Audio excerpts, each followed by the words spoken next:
Sometimes the biggest questions we have don't start with curiosity, they start with fear.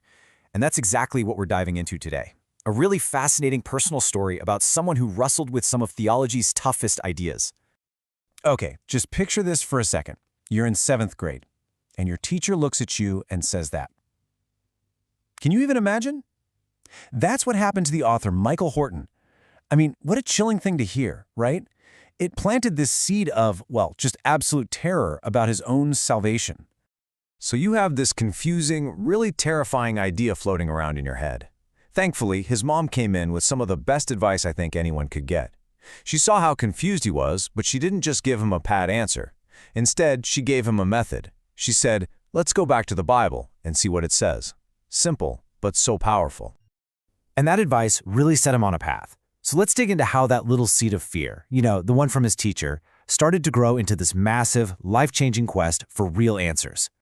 So if his mom gave him the map, the Bible, it was his older brother who gave him a specific destination, like a pin on the map. He said basically, look, everything will become clear for you if you just read Romans, just one book. All right, so it starts as a simple piece of advice. Well, it turns into something way more intense. We're not talking about casual reading here.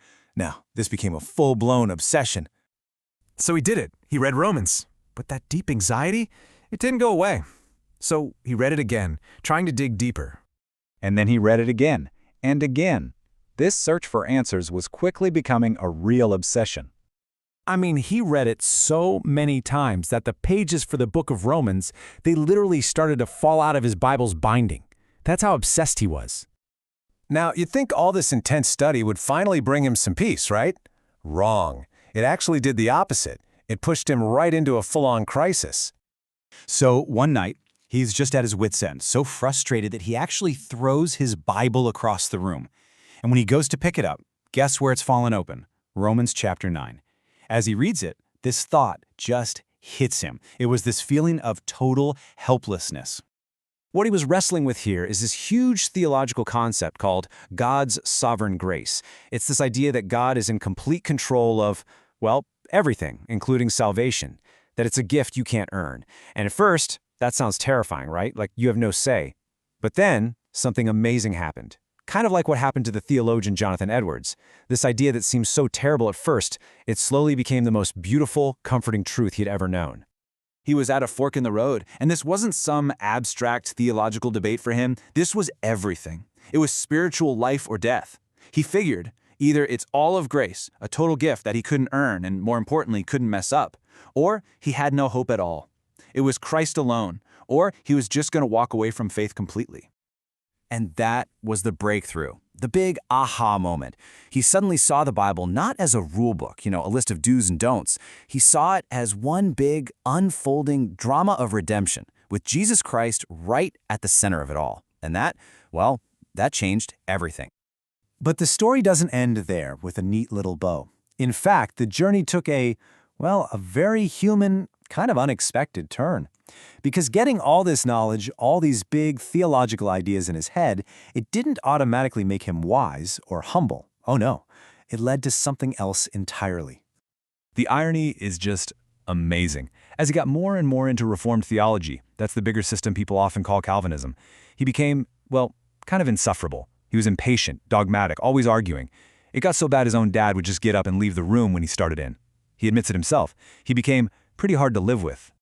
And this just shows the huge paradox he was living in, right? On the one hand, the doctrine he's all about says, I am totally depraved, I am helpless, I'm saved by grace alone. But his attitude? It was screaming, how can these other Christians be so blind? Why don't they get it? Total intellectual arrogance. When he looked back, he saw just how twisted his thinking had become. Get this, he was actually proud of knowing how depraved he was. Isn't that wild? He'd completely forgotten that the Bible says God chooses the foolish to shame the wise. The very ideas that should have made him humble were just puffing him up with pride. He was trusting in his own ability to win an argument, not in the Spirit's power to actually persuade people. So, where does the journey go from here? Well, thankfully, the next stage is one of real maturity and humility, getting to what faith is really all about. And this verse from 1 Corinthians really hits the nail on the head. What do you have that you did not receive? If then you received it, why do you boast as if you did not receive it? I mean, wow. If everything is a gift, what could you possibly have to be arrogant about? It's just such a powerful, humbling gut punch. And that was the real turning point. He finally realized that we are all, every single Christian, no matter what you call yourself, Calvinist, Arminian, whatever, we're all just pilgrims on the way. Nobody has arrived. Nobody's a master who has it all figured out. We're all just on this journey trying to figure it out together. And this is such a huge takeaway, not just for theology, but for anything really. Having sound doctrine or being correct is never the end goal in itself. The whole point is for that knowledge to lead you to a deeper, more real experience of God. So this whole journey leaves us with a really powerful question for ourselves. When we talk about what we believe, what's our actual goal?